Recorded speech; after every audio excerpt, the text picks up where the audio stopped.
Halo semua, di video sebelumnya saya pernah sharing bagaimana saya ganti karir dari graphic designer menjadi seorang game designer.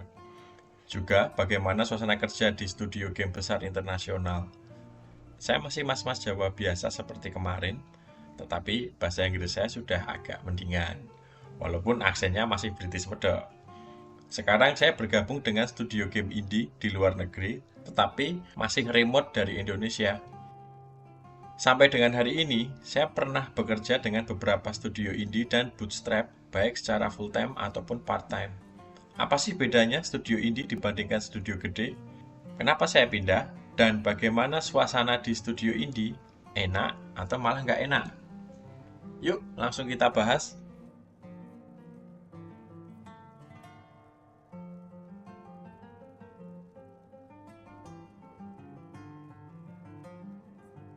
Sebelumnya, saya ingin menyampaikan kalau studio indie di sini bukan studio game yang hanya terdiri dari satu orang loh ya. Ada yang seperti itu, tetapi di tempat saya ada beberapa orang, dengan atau tanpa investor. Misalkan ada dana pun, kebanyakan hanya ratusan ribu dolar, bahkan kurang. Beberapa di antaranya bahkan pakai duit foundernya sendiri. Ada banyak definisi studio indie di luar sana, kalian bisa cari sendiri nanti. Selain studio game indie, saya juga pernah kerja di beberapa bootstrap atau startup awal dengan dana sendiri. Startup tersebut bergerak di bidang game edukasi di luar negeri juga. Masih 11-12 sih sama studio indie. Studio game indie ataupun bootstrap memiliki langkah yang sedikit berbeda dalam tahapan masuknya dibandingkan dengan studio game gede. Pertama, kita pakai proses yang standar terlebih dahulu. Ini agak mirip dengan studio gede, tapi jarang yang pakai proses ini. Setelah apply pakai CV dan portfolio, tunggu sampai mereka menghubungi kamu lewat email. Kalau sudah dipanggil, ada initial interview dari recruiter. Mereka ingin jelasin studio sama job desk-nya, masuk enggak sama pengalaman kamu, dan nanya minta gaji berapa. Lalu ada technical test, waktunya seminggu. Berbeda dengan studio besar, kadang studio indie skip technical test kalau portfolio kamu bagus dan kamu pernah bikin game yang sama dengan yang sedang mereka develop sekarang. Lalu ada panel interview. Jadi ada beberapa orang sekaligus yang akan interview kamu. Biasanya satu calon rekan kerja dan produser atau project manager. Kadang ada senior programmer ikutan juga. Ini technical abis. Kadang mereka minta kamu jelasin technical test kamu yang sebelumnya. Kalau lolos, bakal ketemu C-level. Ini berlaku buat hampir semua pelamar. Terakhir, tunggu offering letter aja. Cara yang kedua, banyak studio indie dan bootstrap yang pakai metode ini. Setelah apply pakai CV dan portfolio, tunggu sampai mereka menghubungi kamu lewat email.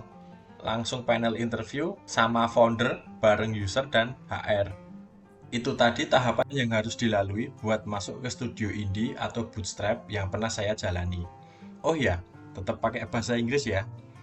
Kalau kalian pengen coba tapi masih ragu dengan CV dan portfolio yang sekarang, nanti kita bisa bahas terpisah bagaimana cara bikin portfolio dan CV yang overkill di video selanjutnya. Makanya, tetap support channel baru ini dengan subscribe dan share ke teman-teman kalian. Kalau kamu pernah kerja di studio gede, lalu ke studio indie, pasti terasa banget bedanya. Dari sumber daya aja udah jomplang, apalagi suasana kerjanya. Di studio indie, setiap hari kita lapor sama founder. Berbeda dengan studio besar yang mungkin ketemu foundernya aja bisa sebulan sekali atau bahkan belum pernah. Biasanya, kita update apa yang sudah kita kerjain kemarin, hari ini mau ngapain, dan target minggu ini kita bisa selesaiin apa. Seringnya banyak meeting terkait feedback dari yang kecil sampai yang beneran penting. Lalu mengklaim bahwa mereka agile, padahal ya mini waterfall. Terus timnya tergolong kecil, ada yang beneran bikin dan dikerjain sendirian. Mereka milih beli aset seperti gambar ataupun sound. Ada yang lebih dari itu, biasanya isinya itu cuman founder sama co-founder, lalu yang lain dia sewa freelancer 2 atau 3 biji gitu. Ada yang isinya banyak orang, Tetapi mereka tetap nyebut diri mereka indie karena dananya kecil. Saya pernah ikut studio indie yang isinya cuma satu pixel artist, game designernya saya, dan satu Unity engineer. 4 ekor doang plus foundernya. Kita berhasil rilis game kita setengah jadi ke Steam Early Access dalam waktu kurang dari 6 bulan. Tetapi karena founder kita nggak punya pengalaman dan skill marketing, jadinya game kita kurang terekspos dan nggak bisa banyak perform di Steam. Padahal waktu kita tes di komunitas, di Reddit, itu antusias banget. Maksudnya, ya ini gamenya bagus nih, bisa perform dan yang lain-lain.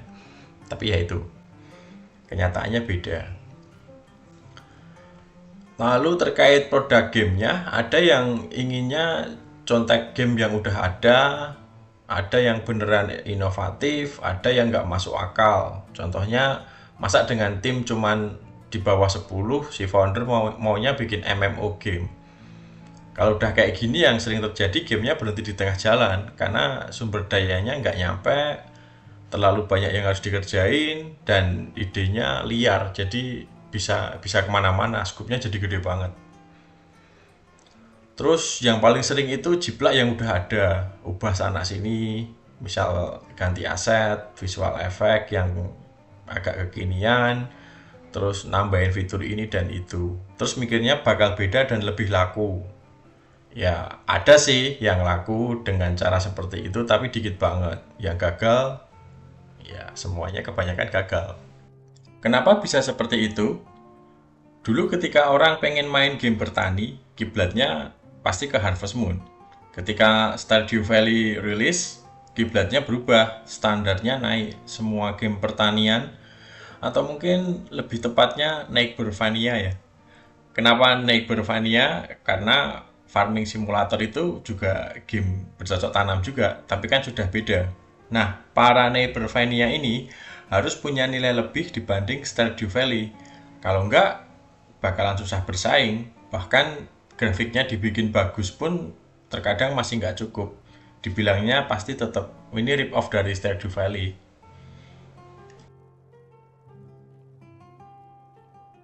Karena timnya kecil, pengambilan keputusan bisa lebih cepat. Layernya sedikit, langsung dari kamu ke founder.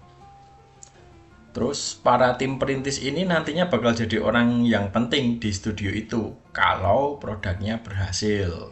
Ini cerita dari teman saya ya. Dia ikut merintis dari awal sebagai freelance, dan ketika gamenya berhasil, dia dapat posisi bagus, studio share, dan banyak lagi yang lainnya. Lalu kamu juga bisa ambil side job di tempat lain. Berbeda dengan studio gede yang harus sembunyi-sembunyi cari sampingan, di indie studio biasanya sih mereka membebaskan kamu untuk cari sampingan.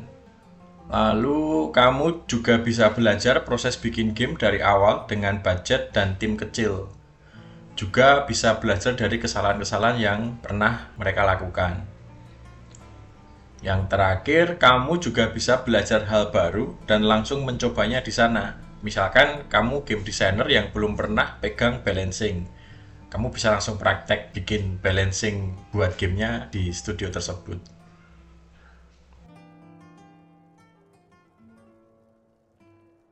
Studio game indie hanya menerima mereka yang sudah berpengalaman karena tidak ada waktu buat ngajarin anak baru.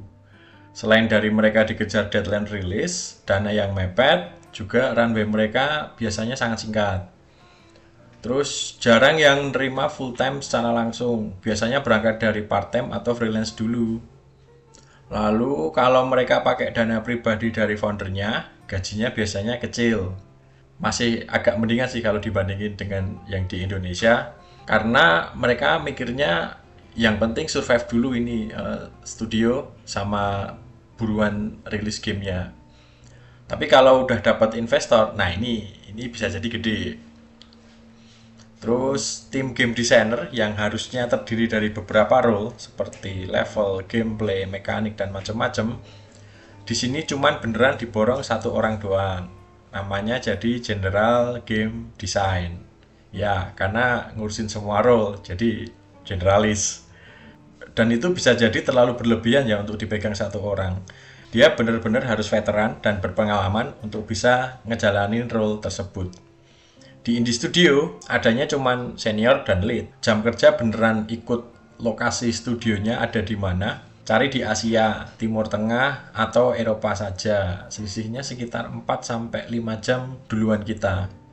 Kalau di Australia, duluan mereka sekitar 4 jam. Jadi kalau kamu ingin kerja mulai jam 5 subuh, ya nggak apa-apa. Terus kalau di Amerika, tetap sama ya, 12 jam. Terus ini yang penting, beneran berdoa, semoga kamu dapat founder yang manusiawi lah. Terus yang terakhir, ya kalau bubar ya bubar. Misalkan nggak dapat investor atau fundingnya habis, ya udah bubar, hilang. Nggak ada yang namanya pesangon atau apapun. Semua hal yang aku share tadi berdasarkan pengalaman waktu kerja di studio indie atau startup luar negeri. Gaji yang kamu dapat bisa jadi lebih gede dari gaji di Indonesia kalau mereka dapat funding. Ya, itu pasti ya. Tapi kalau enggak, ya masih gede sih, tapi selisihnya enggak banyak. Tapi sekarang beberapa indie studio dan startup luar negeri itu udah menerapkan gaji berdasarkan lokasi. Jadi bayarannya tuh ikut pasar ASEAN kalau kita ada di ASEAN. Ya agak suram sih. Mereka mikirnya kasih gaji kecil karena biaya hidup di ASEAN itu murah walaupun dengan skill yang sama, jadi bisa dibilang mereka untung banyak. Kasus seperti ini bisa ditanyakan waktu interview ya, langsung aja tanya ini rate-nya ada di berapa, angka gajinya. Lalu siapin PayPal atau platform pembayaran luar negeri lainnya kalau kamu memang niat kerja remote dari luar. Yang ingin masuk ke Metaverse Studio, bikin crypto wallet juga. Karena nanti semua pembayaranmu bakal lewat situ. Terus kebanyakan studio atau bootstrap di Amerika, Kanada, dan Uni Eropa itu membutuhkan semacam visa kerja atau semacam kelayakan buat kerja di sana. Bahkan itu berlaku buat yang global remote. Jadi harus pilih-pilih waktu apply ya. Kan ada kan di job desk-nya itu ada dicantumin. Misalkan mempunyai izin buat kerja di negara ini. Seperti itu sih. Itu tadi beberapa takeaway yang bisa aku bagi tentang gimana rasanya kerja di startup atau studio indie di luar negeri. Tetap support channel baru saya dengan like, subscribe, dan komen di bawah. See you guys. Tetap semangat para pemburu dolar.